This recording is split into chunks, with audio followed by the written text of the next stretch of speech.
Hey, what's going on, everybody? Looking here at the price of theta on the 6 month chart. So these are 6 month candles here, the basically almost as big as you can get it, right? Aside from the 12-month chart. But what I wanted to do is look at these candles here because these candles are telling a very interesting story. So basically, right, we had our impulse to the upside. We came down, we corrected, right? You can see this is basically max pain right here, capitulation. But what's interesting are these candles right here. Specifically, this one, we call that a gravestone doji candle. So usually they come at the top or the bottom. Um, Usually when they're at the top, they're bullish, or at the bottom, or I'm sorry, when they're at the top, they're bearish. When they're at the bottom, they're bullish. We can see how the price came up, it tested the waters, and it came down. But what's interesting is it didn't close below this one, right? We kind of wicked back. We could see that little wick, and then it came back and closed above. This one here, right? The wick came and tested, let's see, almost 90% of that wick there. But we came up, we closed above these two areas, right? This one here, we actually shot right up and then we pulled back down. You can say, well, that's bearish. Um, but you know, at the 6 month chart, it's not too bad. But I like how it closed above this candle, which is what we really wanted to see. This candle here, you can see the wick, right? It actually it retested about maybe 20-30% of this wick here. So we already got the back test or the retest, right? And now you can start to see it's starting to look like a bullish hammer candle. I mean, look at how long that wick is. So I like how, you know, when you put this right here, right, that's about maybe 25%, 20% of this wick we tested. And currently, right, the 6 month candle is actually higher than this candle, right? Even though we pulled back a lot. So the close of this candle is actually higher than this candle, which is exactly what we wanted to see. So as long as we stay above $1, let's see what that is here, $1.55, I say we're doing pretty dang good, right? And we're at $1.62 right now.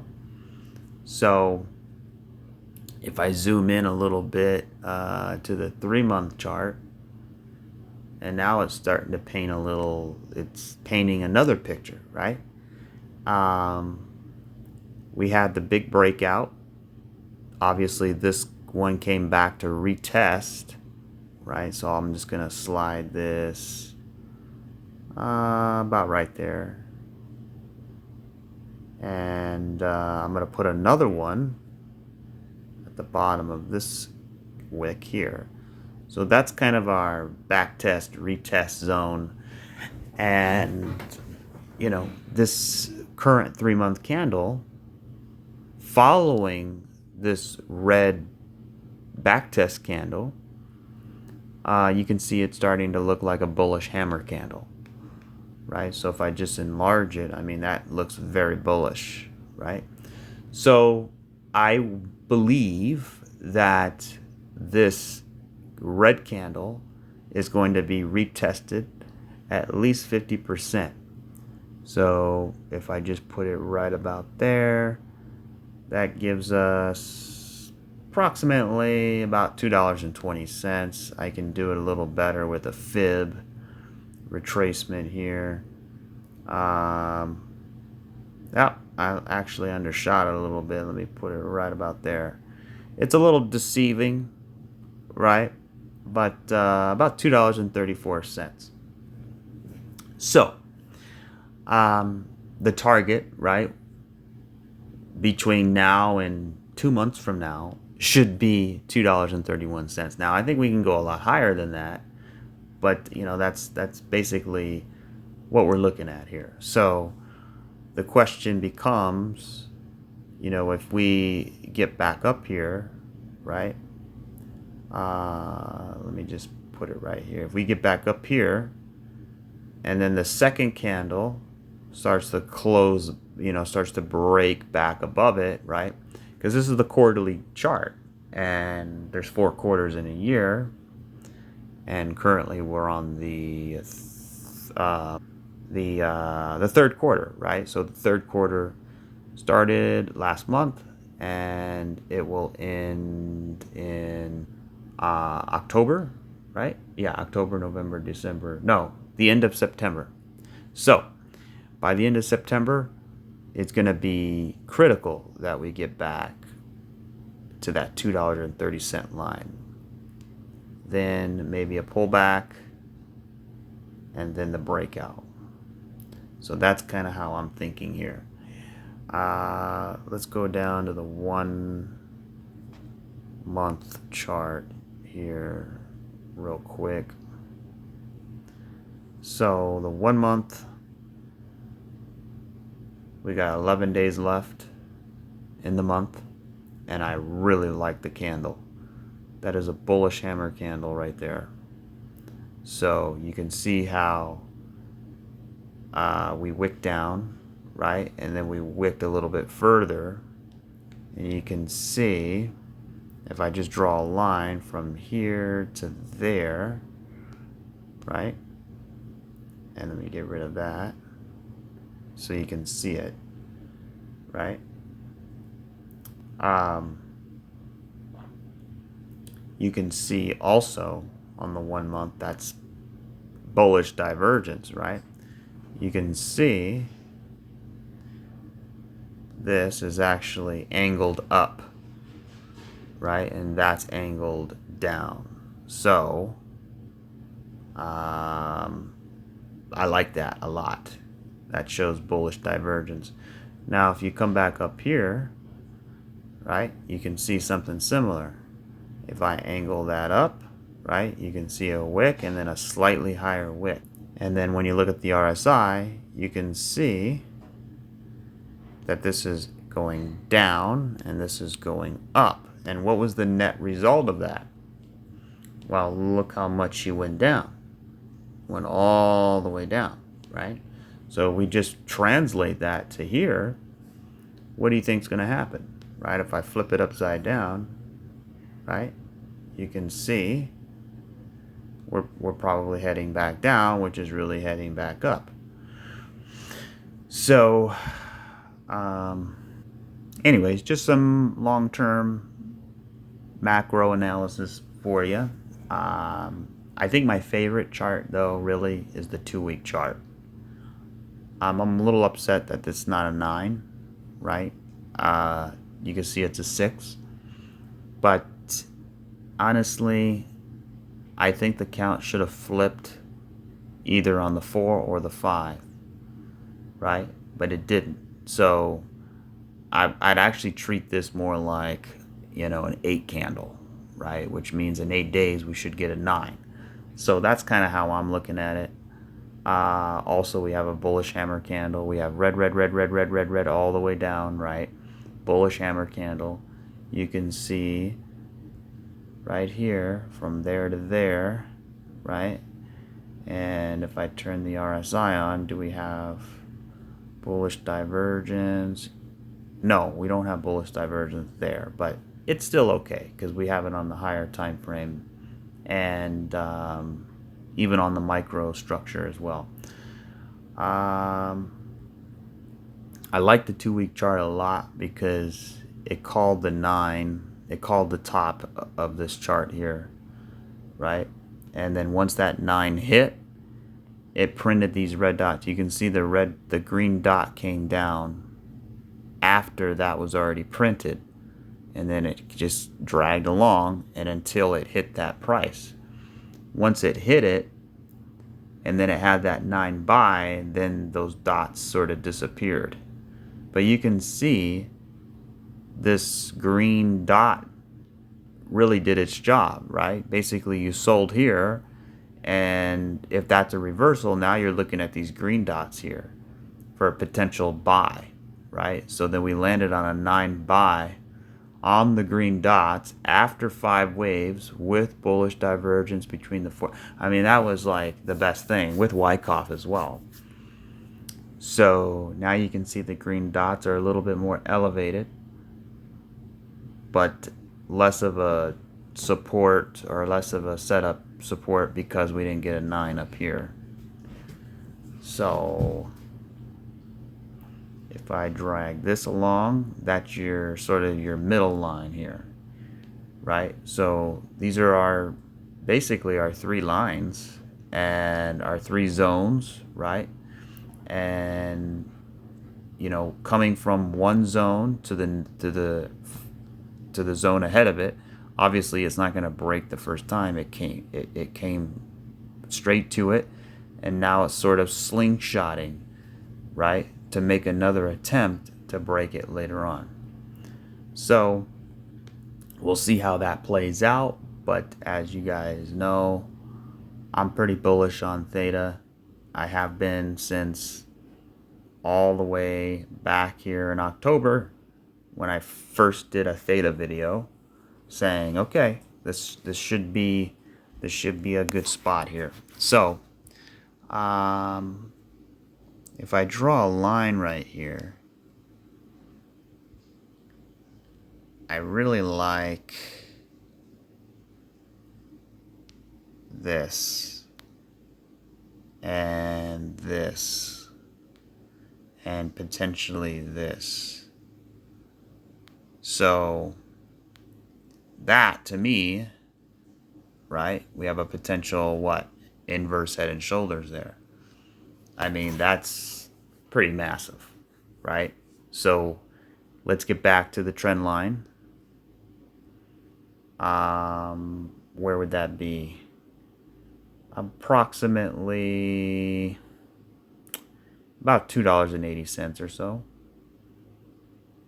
So somewhere in there, right? Let's break that line. And from there, right, what would be the measured move? Well, if I take it from here to the top of this trend line, and then I'll drag it approximately where it should mark out, that takes us above the all-time high. That's $20. So, I mean, that's a little less than, I think, 18x or so, somewhere around there. Not bad at all. I'll tell you exactly. So from where we are now, oh, okay, never mind, I was way off. So that's about, from where we are now, that's about 11x or 12x. So yeah, 12x, not bad at all. What else? You can kind of see similar to what happened over here, right? It's not as pretty, but you can see a shoulder, you can see a head, and you can see another shoulder here, right? So if I take a bars pattern just for fun, and I take, you know, somewhere around this left shoulder here, or the right shoulder, obviously you have that COVID dump in there. So, I mean, you know, this thing could come up, right, like this. Everybody thinks we're going to break out and go to the moon, but we actually get rejected. We come down and we make another low, then we break out. And that's actually a 3-way move here. So, and we've talked about that too. Basically, this being a double correction, right? So, you know, basically A, B, C, and then breakout. So, you know, let's talk about that a little bit here. Let me remove this. And essentially, right, we have this little correction, but we can easily come back up, right? And then come back down. So then we have an ABC, right? I don't like it because it's 3 waves. But on a lot of charts, it's 5. So if we just say this is wave 1, this is wave 2, and then we can get wave 3. So it might take from now to the rest of the year for this thing to actually bottom out. Yeah,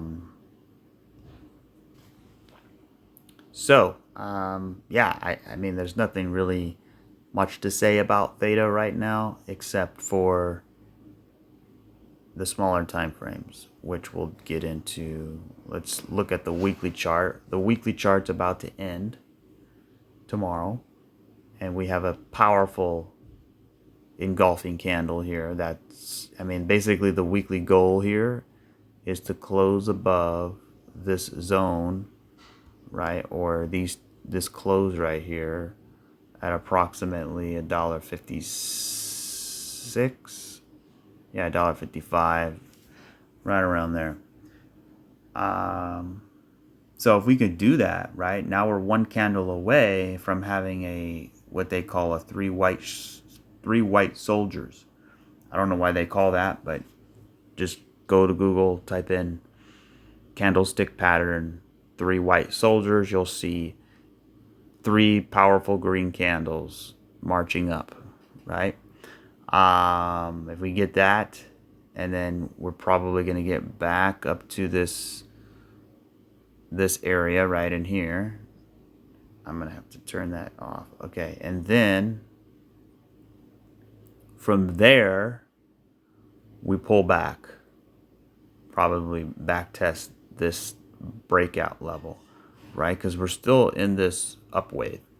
I'm still looking for a correction, right? And then we can break out. So let's look at that a little closer here. If we go to the daily, we can see we are moving right on along here. So I thought the correction is here. And it was. We got a little correction, but this correction is part of this wave. So it's not the actual correction that I was looking for. So that's okay. Hey, that's better. I'm totally fine with that. If you want to keep going, theta, keep going. I'm totally cool. So, but anyway, we have a 1, 2, 1, 2. It looks like 3, 4, and 5, right? So I like it. I like it a lot. So let's get this thing pushing up a little bit more.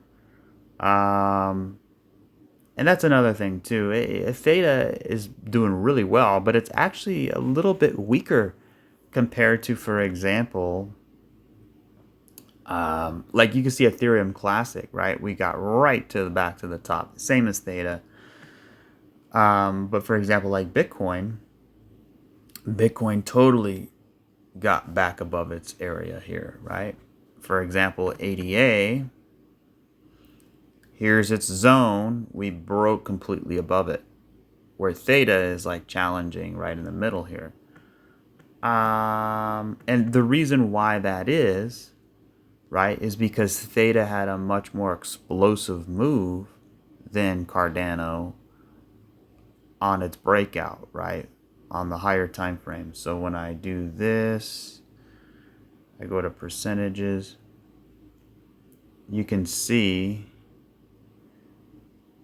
the dark colored chart is Theta, right? And you can see definitely went a lot higher, and it definitely went down a lot more. And, you know, so that could be reasons why ADA's got a little bit stronger of a bounce right now. And also XRP as well. I mean, you can see XRP totally broke above this area here, right? But the thing with XRP versus Theta, you know what? Why don't I look at, I never looked at it yet. I should look at the chart. Theta versus XRP. And then we can finally settle it once and for all which one's going to be the the stronger one. But you know, theta. Here's the thing: theta went on a big run, right? It had a big breakout, right? So if I put theta on here, you can see just how much of the divergence was going on, right? You can see XRP going this way, theta going down. Now XRP's going down, theta's coming back up, and now they basically are coming to a head right here. So are they both going to cross down from each other? Are they both going to start to rise like how they were similar from up here, right? So there was a little bit of divergence here, but now they've caught back up, and you can see, you know, they're battling right in here. So you can see XRP has totally broken above the 3-day lucid star, right? So obviously you can see this. When we break above, we're bullish. When we're below, I'm sorry, when the stars are above, that's bearish. When they're below, that's bullish. So we want them to be below the price. And you can see, right, like once the star breaks, that could be a good trade here, right? And then you just trade it short. Sometimes they work out, sometimes they don't. But in this case, it's been working out pretty good. Like, you don't use it by itself, you use it in conjunction with others, you know, Elliott wave, TD, whatever. Let's see on the weekly chart. Okay, yeah, well, look at that, we're getting real close to the weekly here. So just one more little hit and we could potentially break above it, back above it again. That would be nice to see. So let's continue on here. You can see Theta Fuel, also very bullish, right? Let me zoom in a little bit here.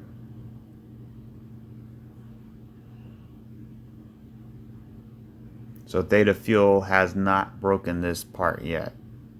Like, you know, V-Chain, for example, totally smashed through it. Let's see, did Algo break through it? Yeah, see, Algo broke through it. Did Matic break through it? No, Matic is definitely a lot weaker right now. Did QNT? No, QNT did not. Total 3. Yes, Total 3 smashed it.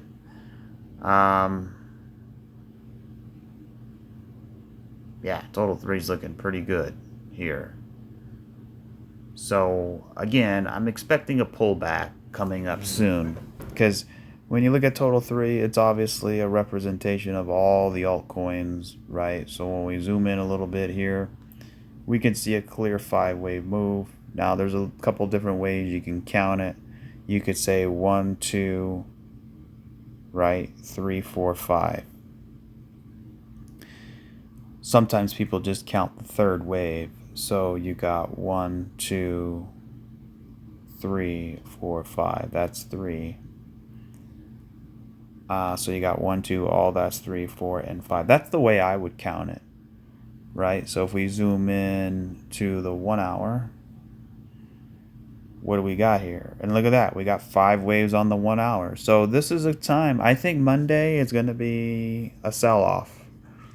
I think this is, you know, I'm thinking next week is probably going to be bearish. If it's bullish, then we're just extending it longer, right? But to me, for me, I want next week to be bearish. Why? Right?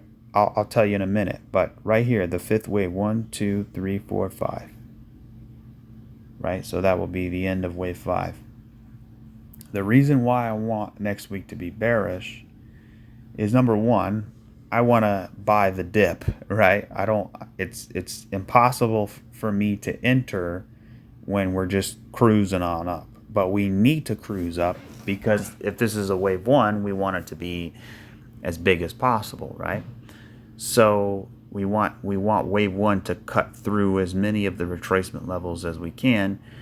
And typically, you know, if a wave 1 gets back to the middle, you can see top, middle, bottom.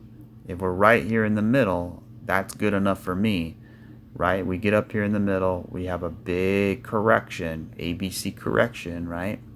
We flag out here for a wave 2, and then we get that wave 3, and then we would be coming here from the higher place, basically coming here from the bottom of that range, right? So we just take that escalator right on up, right? Or even an elevator, maybe flag out a little bit more and then continue higher. That's what we want. That's what we want to see. So number one, the correction's gonna, you know, we get it out of the way because we really want that third wave. The third wave is where the magic happens. And the faster we can get that, right, the faster we can get this wave 1 complete, the faster we can get wave 2 complete, and then finally we get that wave 3. So don't FOMO. I know a lot of people are probably buying right now. They're like, man, the prices are going. If you subscribe to my channel and you've been following along, you know exactly our trading strategy, right? Which is what? Obviously, divergences, TD sequential, Elliott wave, right? We have a 3-wave move. We have an ABC. We have a 5-wave impulse off of that ABC, right? And I'd really call it, let's see here. If I zoom up a little bit, I'd really call it 5 waves. 1, 2, 3, 4, 5. In wave C, bullish divergence between the 4th and the 5th, right? So, you know, that's the strategy. So now we have, and if we were too conservative to buy that, we wait for that first wave to complete. 1, 2, 3, 4, 5. We want to see 5 waves. We got 5 waves, right? Or in the process of getting in. This can come up a little higher. This can actually come up all the way back up to here if it wanted to, right? So it can still have a little ways to cruise. So if that's the case, then, you know, maybe next week is still bullish, right? So if next week is bullish, hey, so be it. And I'm actually fine with it because, you know, the higher we can get in wave 1, the better, right? So then we get that ABC pullback like this. We probably come back down somewhere in this area, you know, and then this would be the place I'm looking to buy right in here, which when you look at it, we're actually at that same spot. But the reason why I would wait to buy it here, right, is because I don't have to hold through going all this, right? I'd rather buy it here than here. So let's see what we can get here, and then we can ride that up to that third wave.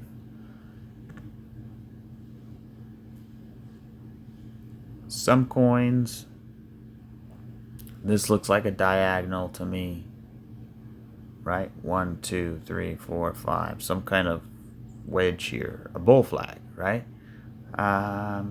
So I think it's going to come back at least back to the all-time high here. This is fetch, by the way. Would I buy fetch? Not really. Why? Because I would rather have CRV. Look at this, guys.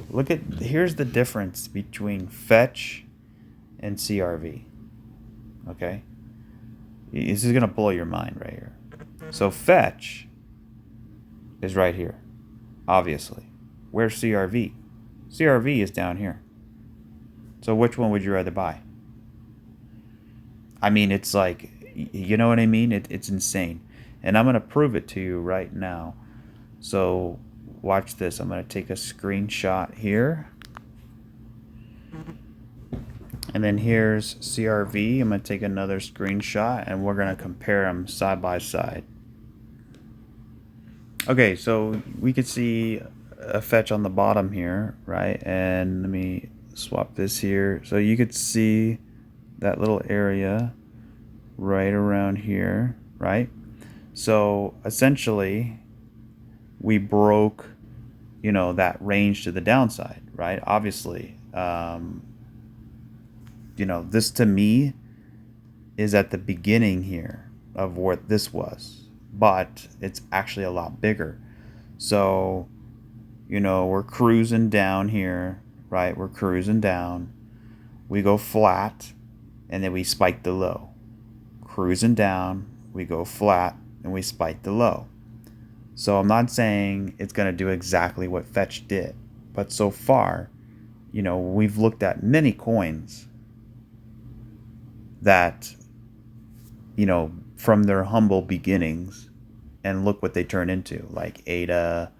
I can't remember all the rest of them. I'll have to go through them again, but there was quite a few. So you can see right here, there was a little liquidity grab. And to me, that's right where this thing is here. So, I want to see a pump and a pullback. And then a big pump, right? Somewhat of a big pump. Kind of flatten out here and then continue to go. I mean, that's really the name of the game, right? So let's see if we can get that for CRV. And again, a lot of coins are up here.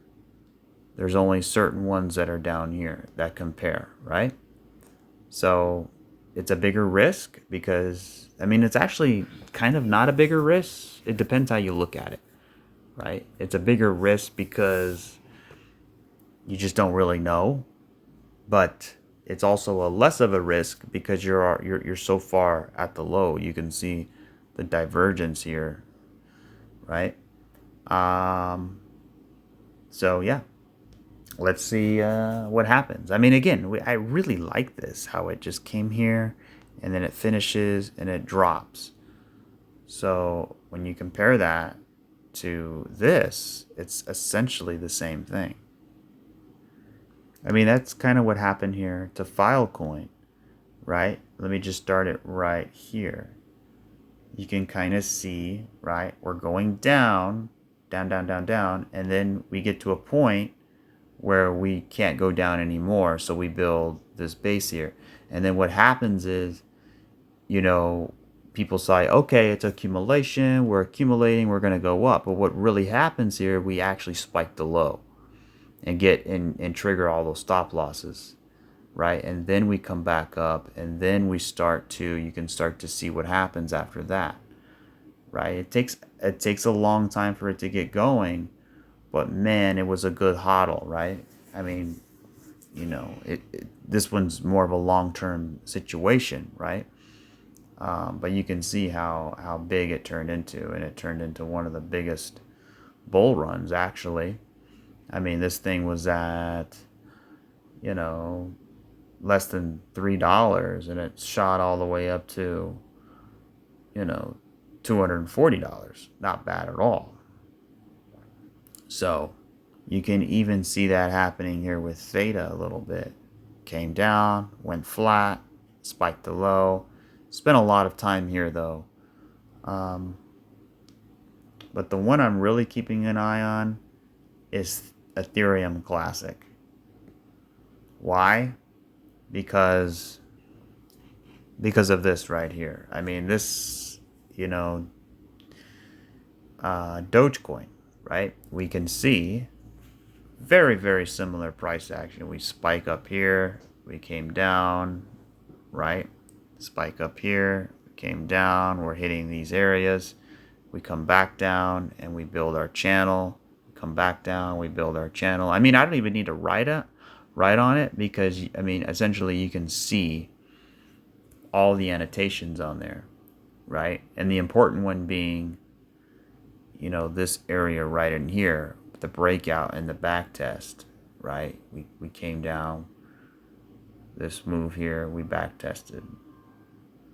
And this is actually a 5-wave move. This is only a 3-wave move, really. It is technically 5, but it's not as clean as what I'm looking at on Filecoin. or on Ethereum Classic. So let's build a bottom here and let's skyrocket to the moon. Now you can say, well, Ethereum Classic, I mean, it's already got, Dogecoin market cap when it exploded to the moon was approximately, it was only, 350 to 400 million dollars. Wasn't big at all, right? And I'm comparing it in the same spot it was where Ethereum Classic is. We're looking at $3.5 billion for Ethereum Classic. So it's not going to be a big move like what Dogecoin did, obviously, but it could still be quite a big move here. So if I put the retracement on here, let's see. I want to get at least a 1618, really up to the 4.236. I really think we can hit between $500 and $600 would be a good area. So for Ethereum Classic, right? And I think the Ethereum ETF and all the hype around Ethereum, people Googling what is Ethereum, right? I think Ethereum Classic is gonna get, some love, right, alongside Ethereum. So I mean, we could be looking down the barrel here of a 20x potential. Now it's not a long-term hold. I wouldn't hold it forever, but it does have that look to it. And then also when you compare it to Dogecoin, you have 1, 2, 3, 4. This is actually the same fractal in wave 4. So we still need wave 5. Right? And wave 5 was massive. So we'll see if Ethereum Classic gets that. I'm a little upset that I didn't get to buy. Right? I mean, this thing's still starting to charge its way up. And look at that. We had a beautiful 4-day 9. I capitalized on 3 assets on that. Yeah, again, we have 5 waves here. So I'm not going to buy yet. 1, 2, 3, 4, 5. This thing can keep pumping. It could keep pumping up here. Right? And I'm going to feel like I want a FOMO, but I'm not going to. Right? And then we get the 5, and we get the 3-way pullback. And then I'd probably buy here. Right? So let's wait and see how this works out. I'm imagining it getting up here at least. So we still got a little ways higher to go, maybe $25 until I'm looking for a pullback. So let's keep it moving. Same thing with ADA. ADA actually looks finished now, unless this is a 4th wave flagging out. See, ADA doesn't look finished to me. 1, 2, 3, 4, and then we need 5. So if there's going to be a good trade, if people want to go long for a 5th wave, and they, I don't know. It's kind of a tough one, because you can say, well, this was the 5th wave here. It was truncated, or not truncated, but short, because the 3rd wave was so big.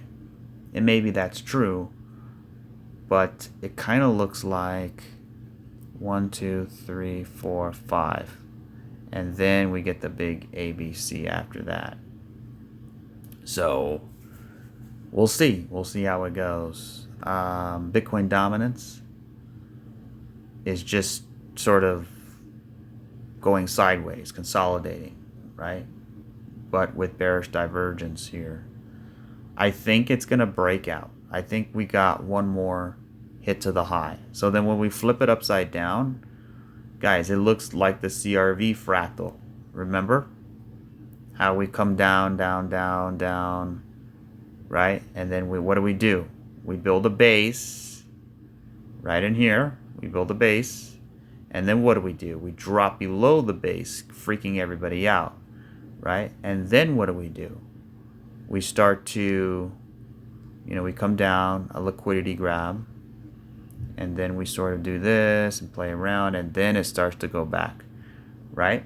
So when we flip it right back side up, that's what I think Bitcoin dominance is going to do. I think it's going to dump soon, but I think we need that spike to the low, or actually to the high, right? Let's spike it to the high. This is upside down, but I'm showing it upside down because of our fractal that we were looking at. Remember with CRV here, right?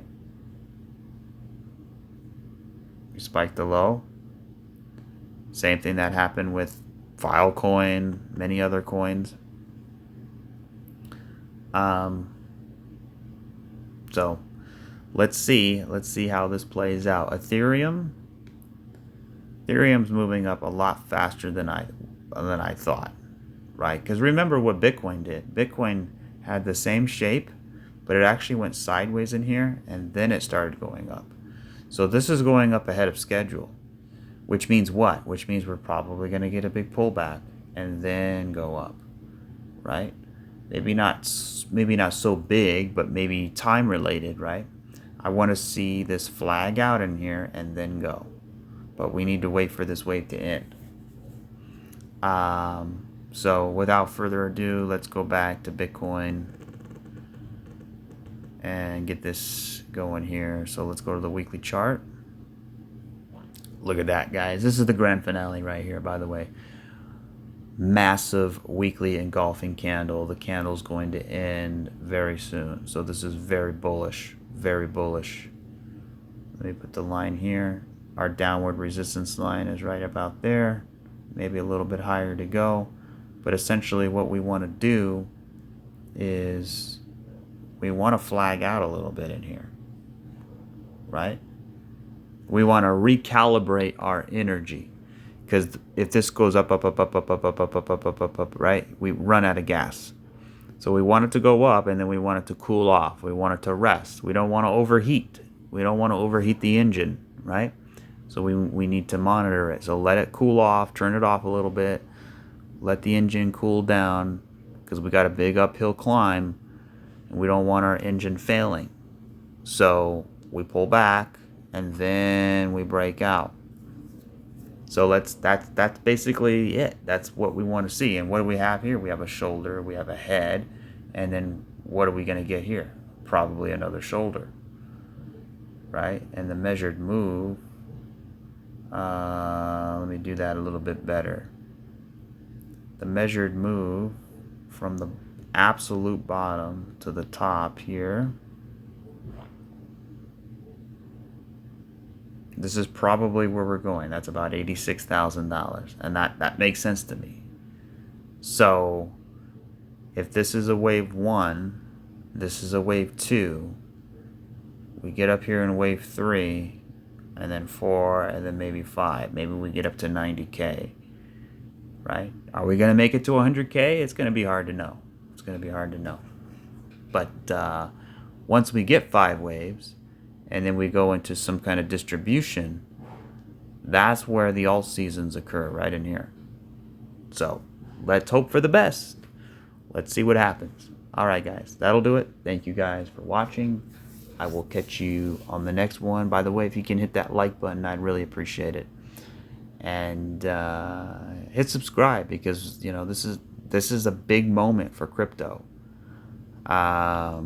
So definitely want to have the edge.